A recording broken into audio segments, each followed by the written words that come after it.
네, 지난해 코로나19 사태 초기 의료 붕괴 직전까지 갔던 스페인. 코로나 환자만을 전담하는 병원을 세워서 대응했는데요. 확진자 치료뿐 아니라 대규모 백신 접종도 가능해서 접종률을 끌어올리는 데도 큰 역할을 하고 있습니다. 백신 접종에 속도가 붙은 스페인 정부는 백신을 접종한 해외 여행객 맞이에 나섰습니다. 스페인에서 김성환 리포터가 전해드립니다. 지난해 스페인 마드리드에 건립된 이사벨 샌달 코로나 전문병원입니다.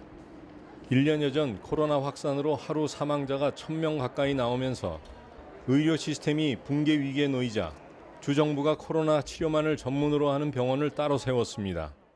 Hemos empezado de cero, ponerlo en marcha en apenas 3 meses.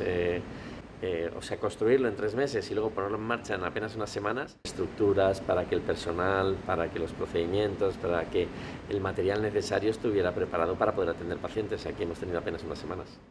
지난 1년간 5,000명이 넘는 확진자가 이곳에서 치료를 받았습니다.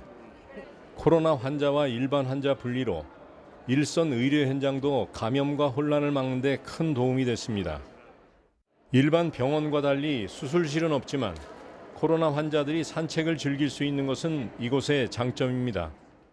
Pues ya vine la primera vez y me pareció un poco terrorífico de lo grande que es, así sin habitaciones y tal.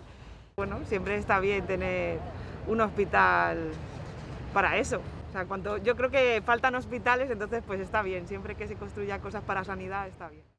이 병원에서 코로나 치료와 대규모 백신 접종도 함께 이루어지고 있는 가운데 백신 접종의 속도를 내고 있는 스페인 백신 1차 접종률은 전체 인구의 40% 가까이 올라간 상태입니다. 스페인 정부는 백신 접종을 독려하고 직격탄을 맞은 관광업 회생을 위해 이번 달부터는 여행객에게 빗장을 풀기로 했습니다. 백신 접종을 마친 모든 사람에게 스페인 입국을 허용한 겁니다. 현지 코로나 상황을 체크하거나 여행 견적 등을 문의하는 건의 수가 조금씩 발생하고 있고 또 휴업을 했던 호텔들도 하나둘 오픈을 하고 있는 상황입니다. 하지만 아시아 쪽의 관광객들은 조금 더 시간이 필요하지 않을까 생각되어집니다. España es un país que se alimenta mucho de la industria del turismo, entonces todo lo que sea apertura de fronteras, que la gente pueda venir a visitarnos, a conocernos y a reactivar un poco nuestra economía, siempre que cumpla con las medidas sanitarias necesarias, lo veo una buena noticia.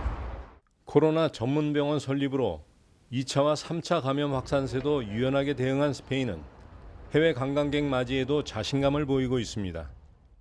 하지만 변이 바이러스 확산 등 갖가지 변수 속에 관광 활성화가 또다시 대유행을 초래할 수 있다는 우려도 커지고 있습니다. 스페인 마드리드에서 YTN 월드 김성환입니다.